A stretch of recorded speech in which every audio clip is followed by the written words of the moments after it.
जो स्वयं श्री कृष्ण ने नारद जी को सुनाई थी। तो आइए वीडियो शुरू करते हैं। बहुत समय पहले की बात है। कृष्ण महल में विराजमान थे और उनके सामने नारद जी उपस्थित हुए। आते ही उन्होंने प्रणाम किया और बिना किसी झिझक के बोले, प्रभु, आज एक बात मेरे मन को परेशान कर रही है। कृष्ण ने उन्हें बैठने का संकेत दिया और शांत स्वर में कहा, कहिए नारद, आप तो हमेशा सीधे विषय पर आते हैं। नारद जी ने कहा, पृथ्वी लोक में मैंने कई घरों में देखा कि स्त्रियां पति के साथ एक ही थाली में भोजन कर लेती हैं। कई बार तो समय, दिशा और शुद्धता जैसी बातों का ध्यान भी नहीं रखती। कुछ तो पति से पहले ही खाने बैठ जाती हैं। मुझे समझ नहीं आ रहा कि यह ठीक है या गलत। कृष्ण ने हल्की मुस्कान के साथ कहा, नारद, भोजन की मर्यादा बहुत सूक्ष्म विषय है। इसे साधारण बात समझना ही सबसे बड़ी भूल है। नारद ने तुरंत पूछा, तो फिर इसका सही उत्तर क्या है प्रभु? पति और पत्नी को कैसे भोजन करना चाहिए? कृष्ण बोले, इसका उत्तर सीधे शब्दों में देने से तुम्हारी जिज्ञासा शांत नहीं होगी। इसके पीछे एक गहरी शिक्षा है। मैं तुम्हें एक पुरानी कथा सुनाता हूं। बहुत समय पहले एक नगर में एक सेठ रहता था, पर उससे ज्यादा उसके सौम्य स्वभाव और धर्मपरायण जीवन के लिए सम्मान करते थे। वह किसी पर तेज नहीं उठाता था, हर बात सोच समझकर करता था और व्यापार में उसकी बुद्धि इतनी साफ थी कि लोग उसके सुझाव को अंतिम मान लेते थे। उसकी पत्नी भी उसी के समान सरल, विनम्र और धर्मपालक थी। वह हर दिन ब्रह्म मुहूर्त में उठती, घर का वातावरण शांति से भर देती, भगवान का स्मरण करती और उसके बाद ही किसी अन्य काम को हाथ लगाती। नगर की स्त्रियां उसे आदर्श मानती थीं और उसके आचरण को देखकर अपने घरों में भी व्यवस्था बनाती थीं। उनके घर में कभी धन की कमी नहीं हुई, कभी कलह नहीं हुई, चाहे कैसी भी परिस्थिति बाहर हो। भीतर का माहौल हमेशा संतुलित और शांत रहता था। ऐसा माना जाता था कि सेठ और उसकी पत्नी दोनों भगवान विष्णु के सच्चे भक्त थे और उनकी भक्ति ही उनके परिवार की मजबूती का आधार थी। लोग कहते थे कि जिस घर में सुबह से शाम तक नियम और मर्यादा का पालन हो, वहां लक्ष्मी का वास स्वयं हो जाता है। यही कारण था कि उस घर में सुख, समृद्धि और खुशहाली हर समय विद्यमान रहती थी। लेकिन इस बड़े सौभाग्य के बीच एक कमी थी और वह थी संतान का अभाव। दोनों मन में पुत्र की इच्छा रखते थे, पर चाह कर भी यह सुख उन्हें नहीं मिला था। समय बीतता गया, वर्षों बीत गए, पर संतान का सुख दूर ही रहा। लोग कहते थे कि इतना पुण्य करने वाला दंपत्ति यदि संतान से वंचित रह जाए तो अवश्य ही इसका रहस्य किसी गहरे कर्म में है। पर सेठ और उसकी पत्नी कभी किसी से शिकायत नहीं करते थे। वे अपने कर्म करते रहे और भीतर से विश्वास रखते थे कि जब समय होगा तब भगवान कृपा करेंगे। पत्नी रोज तुलसी को जल अर्पित करती, भूखों को भोजन कराती, घर आए अतिथि का स्वागत करती और किसी भी कार्य को बिना शुद्धता के हाथ नहीं लगाती। सेठ भी हर निर्णय से पहले धर्म को ध्यान में रखता, चाहे व्यापार का मामला हो या किसी गरीब की मदद का। दोनों अपने जीवन को ईश्वर समर्पण मानकर आगे बढ़ते रहे। धीरे धीरे नगर में उनके नाम की प्रतिष्ठा बढ़ती गई, क्योंकि लोग उनके घर को आदर्श गृहस्थ जीवन का उदाहरण मानते थे। एक दिन पत्नी ने मन ही मन सोचा कि शायद भगवान मेरी परीक्षा ले रहे हैं, इसलिए मैं और अधिक नियम पूर्वक जीवन जीऊंगी। भगवान विष्णु ने अंततः उनकी तपस्या और धर्म पालन से प्रसन्न होकर उन्हें संतान का आशीर्वाद देने का निश्चय किया। एक शुभ दिन उनके घर पुत्र का जन्म हुआ और पूरा नगर खुशी से भर गया। जिस घर में वर्षों तक एक खालीपन था, वह अचानक उल्लास से भर उठा। सेठ की पत्नी ने पुत्र को देखकर आंसू बहाए, पर वे आंसू दुख के नहीं बल्कि उस पूर्णता के थे जिसका इंतजार उसने कई वर्षों तक किया था।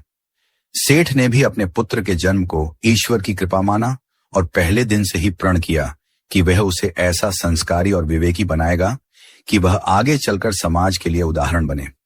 बच्चा बड़ा हुआ, उसकी बुद्धि तीव्र थी और उसके स्वभाव में माता पिता दोनों की झलक साफ दिखाई देती थी। बच्चे के 7 वर्ष का होते ही सेठ ने निश्चय किया कि उसे उचित शिक्षा के लिए आश्रम भेजा जाए, ताकि वह शास्त्र, नीति, विनम्रता और व्यवहार सब कुछ सीख सके। इसलिए सेठ ने अपने बेटे को एक आश्रम में गुरु के पास भेज दिया। वहां रहकर सेठ का लड़का शिक्षा ग्रहण करने लगा। सालों की शिक्षा के बाद लड़का एक तेजस्वी युवक बनकर घर लौटा। उसका चेहरा तेज से भरा था, आवाज स्थिर थी और बातों में स्पष्टता थी। पिता उसे देखकर गर्व से भर गया और मां उसे गले लगाकर अपनी तपस्या का फल महसूस करने लगी। उसके लौटने के कुछ ही समय बाद सेठ ने उसके विवाह का विचार किया और एक सुशील संस्कारी कुल की लड़की का चयन कर लिया। पूरे नगर में शादी की चर्चा फैल गई और विवाह बड़े धूमधाम से संपन्न हुआ।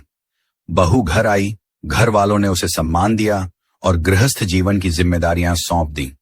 बहू के आने के बाद कुछ दिनों तक घर वातावरण हल्का और सुखद बना रहा। सास ने उसे हर बात धीरे धीरे सिखानी शुरू की और बहू भी हाँ में हाँ मिलाती रहती। लेकिन जैसे ही विवाह के शुरुआती दिन बीते, उसका अपना स्वभाव उभरने लगा। वह घर में प्रचलित नियमों को गंभीरता से नहीं लेती थी। सुबह उठने का समय अनियमित होने लगा, जबकि इस घर में ब्रह्म मुहूर्त का बड़ा महत्व था। सास उसे समझाती कि यह समय देवताओं का होता है और इस समय उठने से मन, शरीर और घर तीनों को शांति मिलती है। लेकिन बहू इसे आधुनिकता के हिसाब से बेकार की पाबंदी समझती। उसे लगता कि जब मन हो तब उठना ही ठीक है। धीरे धीरे उसकी आदतें बदलने लगीं और उसके साथ ही घर की दिनचर्या भी डगमगाने लगी। समस्या तब और बढ़ी जब बात भोजन की शुद्धता पर आई। कई बार अपने कमरे से सीधे रसोई में चली जाती, बिना हाथ मुंह धोए। कभी किसी भी दिशा में बैठकर खाना शुरू कर देती।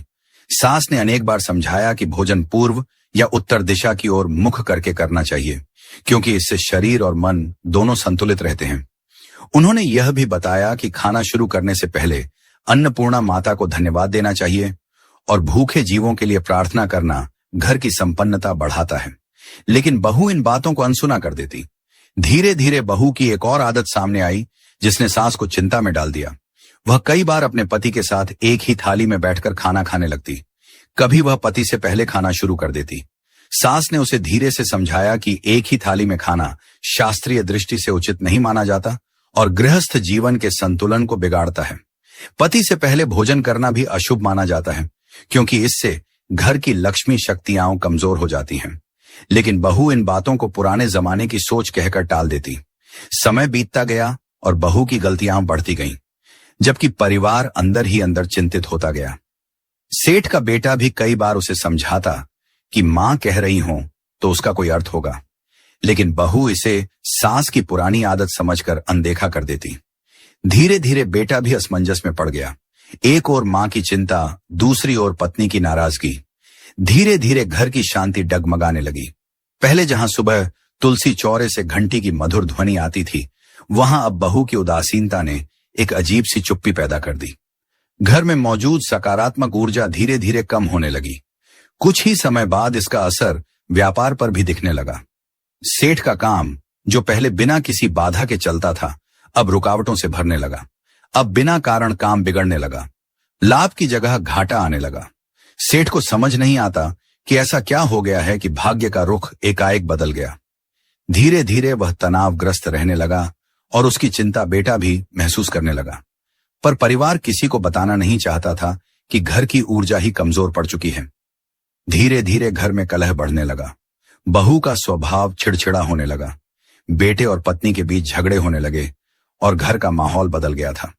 सास ने कई बार बहू को समझाने की कोशिश की, पर हर बार वही जवाब मिलता कि वह इन बातों पर विश्वास नहीं करती। बहू को लगता था कि उसका जीवन उसके हिसाब से चलेगा, चाहे घर की परंपराएं कितनी भी पुरानी क्यों न हों। घर में बदलाव इतने शांत तरीके से हुआ कि पहले किसी को लगा ही नहीं कि इसका असर कितना गहरा होगा। लेकिन कुछ ही महीनों के अंदर माहौल पूरी तरह बदल चुका था। सेठ रोज सुबह दुकान जाते तो जाते समय चेहरे पर चिंता की रेखाएं पहले से गहरी दिखती। एक शाम जब वह भारी कदमों से घर लौटे तो पत्नी ने पूछा, आज भी काम नहीं बना क्या? सेठ ने थका हुआ सा जवाब दिया, न जाने क्या हो रहा है। जो सौदे हाथ में आते हैं वे पलट जाते हैं। मैं जितना समझने की कोशिश करता हूं उतना ही उलझ जाता हूं। पत्नी चुप हो गई, लेकिन उसके मन में बार बार वही बात घूमने लगी कि घर की मर्यादा कहीं न कहीं टूट चुकी है। उधर बहू अपने हिसाब से ही घर चला रही थी। कई बार वह पति से पहले भोजन कर लेती। एक दिन सुबह जब सास ने देखा कि बहू सीधे रसोई में चली गई बिना हाथ मुंह धोए, तो उन्होंने धीरे से कहा, बेटी, पहले थोड़ा जल लेकर हाथ पैर धो लो, फिर रसोई में आना। रसोई शुद्ध स्थान है। बहू ने बिना पलटे कहा, माँ जी, इतनी सुबह उतनी ठंडे पानी से कौन धोए? रोज इतनी सफाई सफाई की बातें मत किया करें। मैं आजकल के समय की लड़की हूं। सास निरुत्तर रह गई लेकिन उनके मन में दर्द सा हुआ कि बहू आदर से बात भी नहीं करती। धीरे धीरे सेठ का बेटा भी दो राहों पर खड़ा होने लगा। वह मां की भावनाएं समझता था, लेकिन पत्नी से तर्क करने पर घर में झगड़ा होने लगता। एक शाम वह बहू से बोला, देखो, मां की बातों में बुरा मानने जैसा कुछ नहीं है। यह घर उन नियमों पर ही टिका है जिन्हें तुम हल्के में ले रही हो। बहू ने तुनक कर कहा, तो क्या मैं सब कुछ छोड़कर बस पुरानी परंपराएं निभाती रहूं? मुझे भी अपनी सुविधा चाहिए। बेटे ने शांत होकर कहा, सुविधा ठीक है, पर घर की ऊर्जा भी तो देखनी पड़ेगी। बहू झंझलाकर बोली, ऊर्जा नहीं, ये तुम्हारी मां की बनाई पाबंदियां हैं। पति कुछ पल उसे देखता रहा। उन दोनों के बीच का यह पहला बड़ा विवाद था। इसी तनाव के बीच एक दिन ऐसा आया जब सास ने तय किया कि वह इस विषय पर बहू से खुलकर बात करेंगी। उन्होंने दोपहर में उसे बुलाया और धीरे से कहा, बेटी, तुमसे एक बात कहना चाहती हूं। घर की हालत दिन पर दिन खराब होती जा रही है और मुझे लगता है कि यह सब भोजन की मर्यादा टूटने से हो रहा है। बहू ने भौहें चढ़ाकर पूछा, तो आप कहना चाहती हैं कि घर बर्बाद मैं कर रही हूं? सास ने शांत स्वर में कहा, नहीं बेटी, मैं यह नहीं कह रही कि तुम जानबूझकर कर रही हो, पर कुछ नियम ऐसे हैं जिन्हें तोड़ने से अन्न देवता रुष्ट हो जाते हैं। बहू हंसते हुए बोली, मां जी, देवता किसी के खाने से नाराज होते हैं क्या? ये सब आपकी धारणाएं हैं। सास ने धीमी आवाज में कहा, धारणाएं नहीं बेटी, हमारे पूर्वजों का अनुभव है। हम स्त्रियां भोजन को पवित्र मानती हैं, इसलिए शास्त्रों में स्त्रियों को पति के बाद भोजन करने की सलाह दी गई है। बहू ने फिर वही जवाब दिया, मुझे इन सब में विश्वास नहीं, और वहां से उठकर चली गई। सास की आंखें भर आईं, लेकिन उन्होंने संयम रखा। वह जानती थीं कि बहू को समझाना अब कठिन होता जा रहा है। उधर सेठ दिन रात तनाव में रहने लगे। व्यापार का नुकसान इतना बढ़ गया कि उन्हें कुछ संपत्ति बेचनी पड़ी। रात में सेठानी सेठ से बोली, आपको नहीं लगता कि घर की मर्यादा भंग हो रही है? सेठ ने गहरी सांस लेकर कहा, हाँ, लगता तो है, पर हम अपनी बहू पर जोर भी नहीं डाल सकते। बेटे का घर टूट जाए, यह भी नहीं चाहता। सेठानी ने सिर झुका लिया। धीरे धीरे यह संकट इतना बढ़ गया कि घर की शांति पूरी तरह समाप्त हो गई। बेटे और बहू में झगड़े बढ़ने लगे। बहू की जिद हर दिन तेज होती जा रही थी। एक शाम जब बहू फिर पति से पहले खाने बैठ गई और सास ने बस इतना कहा कि बेटी, एक बार उसे बुला लो, तो बहू पलटकर जोर से बोली, मां जी, मैं बच्ची नहीं हूं कि हर बात पर टोका टोकी सहूं। उस आवाज ने पूरे घर को चीर दिया। पति कमरे से बाहर आया और गुस्से में बोला, बस बहुत हो गया, मेरी मां का इतना अपमान मैं बर्दाश्त नहीं करूंगा। बहू भी तैश में बोली, तो आप भी अपनी मां के ही बेटे बने रहिए, मैं अपने तरीके से ही चलूंगी। बात इतनी बढ़ गई कि लड़का गुस्से से बोला, अगर इतनी ही दिक्कत है तो आज से इस घर में मत रहो, और उसने बहू को धक्के से बाहर निकाल दिया। यह वह क्षण था जहां घर की सारी खुशियां, सारी मर्यादाएं और सारी उम्मीदें एक साथ टूटकर बिखर गईं। बहू ने बिना सोचे अंधेरे रास्ते पर कदम बढ़ा दिए। रात का समय था और आसमान पर बादल छाए हुए थे। रास्ते पर दूर दूर तक कोई नहीं, सिर्फ हवा की आवाज और बहू के कदमों की गूंज। वह चलते चलते खुद से बोलने लगी, आखिर गलती क्या थी मेरी? क्या बस इतना कि मैं अपनी तरह से जीना चाहती थी? क्या थोड़ा सुविधाजनक जीवन चाहना इतना बड़ा अपराध था? उसके भीतर दर्द था, लेकिन अभी भी जिद बाकी थी। वह आगे बढ़ी, गांव से दूर निकलती गई। रास्ता धीरे धीरे जंगल की ओर मुड़ रहा था, पर उसे परवाह नहीं थी। मन में बस एक ही बात घूम रही थी, अगर मेरे लिए कोई नहीं है तो मुझे भी किसी की जरूरत नहीं। जंगल में पहुंचते ही वातावरण और घना हो गया। उसी समय उसे पास के झाड़ियों में खड़खड़ाहट सुनाई दी। वह घबरा गई और पीछे हटते हुए बोली, कौन है वहां? दिल की धड़कन इतनी तेज थी कि जैसे सीने से बाहर आ जाएगी। अचानक झाड़ियों के बीच से एक आकृति निकली। सामने कोई इंसान नहीं, बल्कि एक सुहागिन जैसी दिखने वाली मादा सुअर खड़ी थी। उस मादा सुअर की आंखें साधारण नहीं थीं, उनमें करुणा थी, जैसे वह सारी पीड़ा समझ रही हो। बहू चौंकते हुए पीछे हट गई, लेकिन वह प्राणी धीरे धीरे आगे आई। बहू ने कांपती आवाज में कहा, क्या तू मेरी बात समझ रही है? वह प्राणी एक कोमल सी आवाज निकाली और बोली, हाँ कहो, मैं तुम्हारी बात को समझ रही हूं। इसके बाद बहू पहली बार उस रात किसी के सामने अपना दिल खोल बैठी और दुखी स्वर में बोली, मुझे घर से निकाल दिया गया और शायद मैं इसकी हकदार भी थी। मैं घर की मर्यादा नहीं निभा पाई। माँ जी बार बार समझाती रही, पर मुझे लगा कि मैं सबसे अधिक जानती हूं। और अब देखो, मेरा घर, मेरा परिवार, मेरा जीवन सब टूट गया। इसके बाद मादा सुअर ने धीरे से सिर झुकाया, फिर ऊपर देखा, जैसे वह अपनी पिछले जन्म की पीड़ा याद कर रही हो। बहू घबरा गई और बोली, तुम कौन हो? तभी वो मादा सुअर बोली, मैं भी कभी एक रानी थी। बहुत समय पहले मैं एक बड़े राज्य की रानी थी। नाम था सुरभि। राजा मुझसे प्रेम करते थे, लोग मुझे सम्मान देते थे और मेरे पास सभी सुख थे। पर एक कमी थी, मैं अपनी जिद की गुलाम थी। जो मन करता था वही करती। कोई नियम, कोई मर्यादा, कोई परंपरा मुझे अच्छी नहीं लगती थी। सुवर्णी ने आगे कहा, मेरे महल में भोजन की मर्यादा बहुत महत्वपूर्ण मानी जाती थी। रसोई से लेकर थाली तक हर चीज का नियम था। पर मैं इन बातों को बस पुरानी मान्यताएं समझती थी। मैं राजा के साथ ही भोजन करती, कई बार आधा छोड़ा हुआ भोजन उन्हीं की थाली में वापस ले जाकर रख देती। मुझे ये भी नहीं सोचना था कि अन्न देवता का अपमान कितना बड़ा पाप है। सुवर्णी का स्वर भारी हो गया और वो आगे बोली, अन्न देवता नाराज हो गए, पर उससे भी बड़ी बात यह थी कि मैं किसी की बात सुनती ही नहीं थी।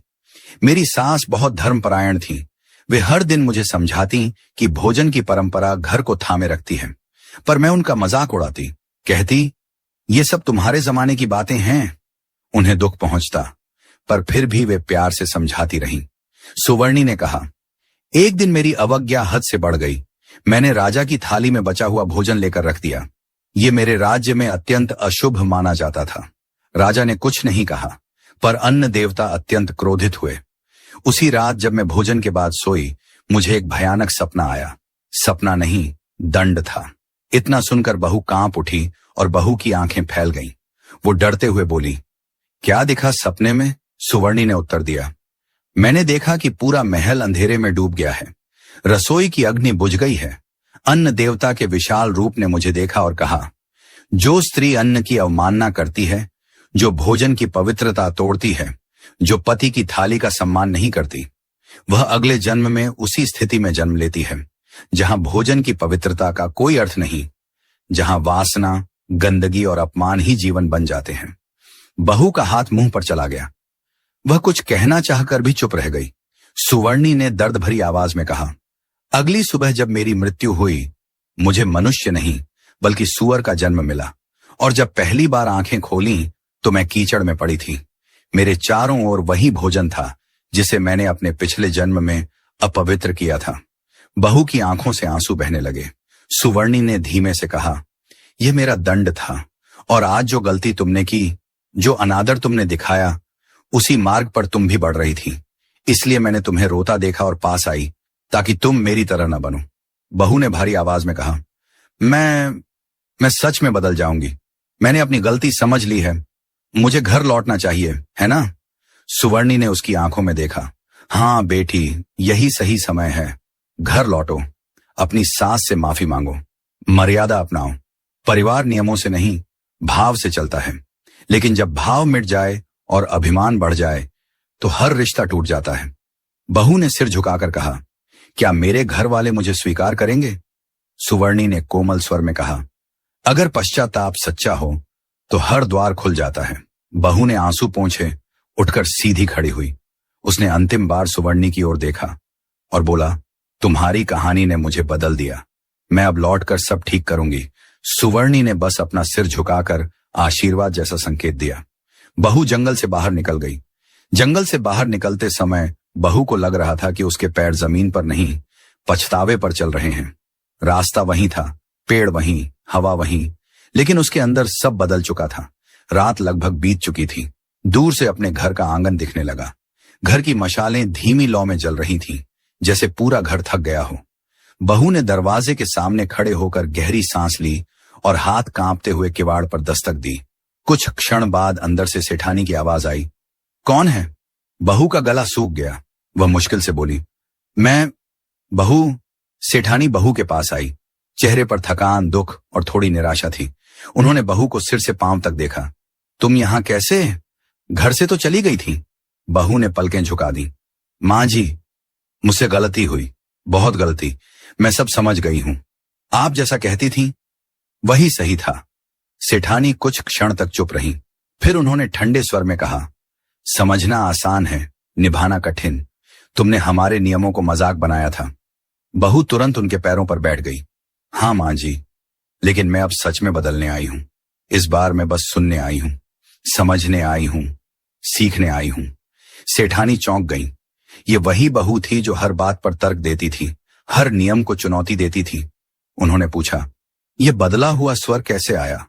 बहू ने हल्की थकी आवाज में कहा, मैंने आज किसी ऐसे के दुख को देखा जिसने अपने जीवन में मेरी जैसी गलती की थी, और वह दुख इतना गहरा था कि उसकी कहानी सुनकर मेरा मन हिल गया। सेठानी ने भौं चढ़ाई। कौन था वो? बहू ने धीमे स्वर में कहा, एक स्त्री जिसे आज सूअर का जन्म मिला है, सिर्फ इसलिए कि उसने भोजन की पवित्रता तोड़ी, मर्यादा तोड़ी और अपने रिश्तों की इज्जत नहीं रखी। कुछ क्षण तक वातावरण बिल्कुल शांत रहा। फिर अचानक भीतर से सेठ बाहर आए। उन्होंने कठोर स्वर में पूछा, तुम वापस क्यों आई हो? हमारे बेटे को तुमने दुख दिया, घर का नियम बिगाड़ा, और अब रात के सन्नाटे में लौट आई। बहू रोते हुए बोली, क्योंकि अब मैं भागना नहीं चाहती। मैं गलत थी, मेरे अभिमान ने मुझे अंधा कर दिया था। अगर आज भी आप कहें तो मैं अभी इसी समय लौट जाऊं, लेकिन पहले मेरी बात सुन लीजिए। सेठानी ने सेठ को धीरे से कहा, सुन लेते हैं, लड़की टूटी हुई लग रही है, शायद सच में बदली हो। सेठ ने कहा, ठीक है बोलो, पर सच सुनना हमारे लिए आसान नहीं होगा। बहू ने कहा, मां जी, बाबूजी, मुझे समझ आ गया है कि घर की मर्यादा सिर्फ नियम नहीं, सुरक्षा है। मैं सोचती थी ये परंपराएं पुरानी हैं, लेकिन आज समझ आया कि ये ही घर को जोड़ती हैं। सेठ ने गंभीर आवाज में पूछा, तो तुम अब क्या चाहती हो?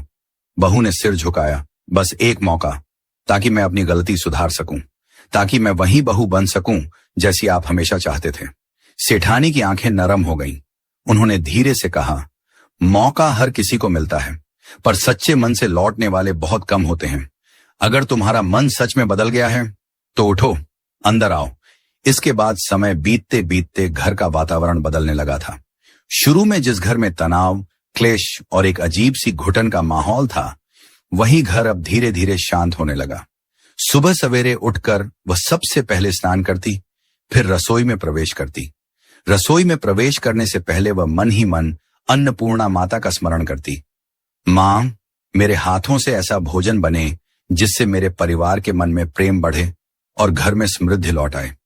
अब वह पहले 3 रोटियां निकाल कर रखती, एक गाय के लिए, एक कुत्ते के लिए और एक कौवे के लिए। अग्निदेव को भोग लगाकर ही परिवार को भोजन परोसती। घर के सभी सदस्य एक साथ बैठकर भोजन करवाना अब उसका नियम बन गया था। इसके के बाद श्री कृष्ण नारद जी को भोजन में मुख्य 5 नियम बताते हैं।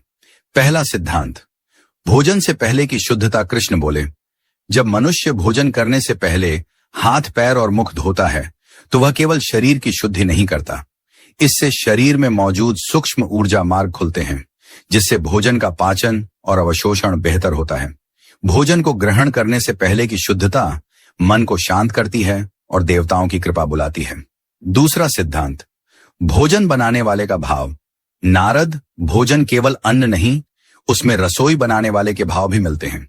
जब भोजन बनाने वाला शुद्ध मन से मंत्र स्मरण करते हुए रसोई में प्रवेश करता है, तब वह भोजन प्रसाद बन जाता है।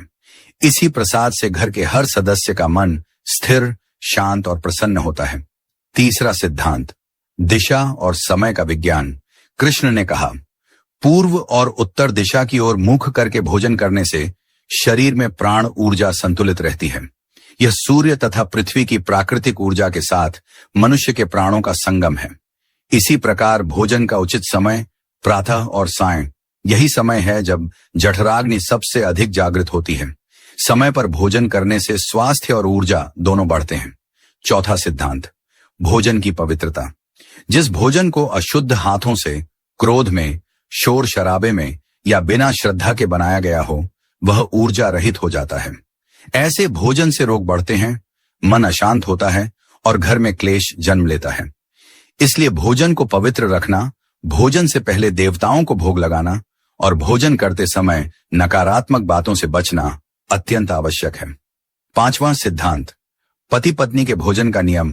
कृष्ण शांत स्वर में बोले, नारद, पति पत्नी का संबंध केवल शरीर का नहीं बल्कि ऊर्जा का मिलन है। यदि दोनों एक ही थाली से भोजन करते हैं तो उनकी ऊर्जाएं आपस में उलझती हैं, संतुलन बिगड़ता है। इसलिए शास्त्र कहते हैं कि पत्नी को पति के भोजन के बाद ही भोजन करना चाहिए। इससे घर में लक्ष्मी की स्थिरता आती है और परिवार में शांति बनी रहती है। नारद जी ने आदर पूर्वक सिर झुकाया। प्रभु, आपने तो आज भोजन के रहस्य को ही खोल दिया। अब समझ आया कि क्यों कहा गया है कि भोजन ही देवता है और भोजन ही शरीर का जीवन। कृष्ण ने आशीर्वाद देते हुए कहा, नारद, ये नियम केवल अंधविश्वास नहीं बल्कि सनातन विज्ञान है।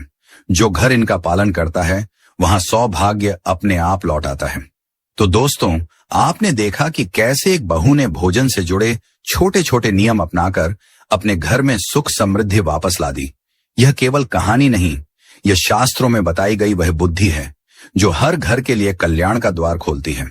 भगवान श्री कृष्ण ने नारद जी को जो 5 सिद्धांत बताए वे हर परिवार को अपनाने चाहिए। अगर आपको यह आध्यात्मिक ज्ञान पसंद आया हो तो वीडियो को लाइक करें, अपने दोस्तों और परिवारजनों के साथ शेयर करें और चैनल को सब्सक्राइब जरूर करें और कमेंट में लिखें जय मां अन्नपूर्णा और जय श्री कृष्ण जरूर लिखें। आपका एक कमेंट हमारी मेहनत का आशीर्वाद बन जाता है। मिलते हैं अगले दिव्य ज्ञान के साथ जो स्वयं श्री कृष्ण ने नारद जी को सुनाई थी। तो आइए वीडियो शुरू करते हैं। बहुत समय पहले की बात है।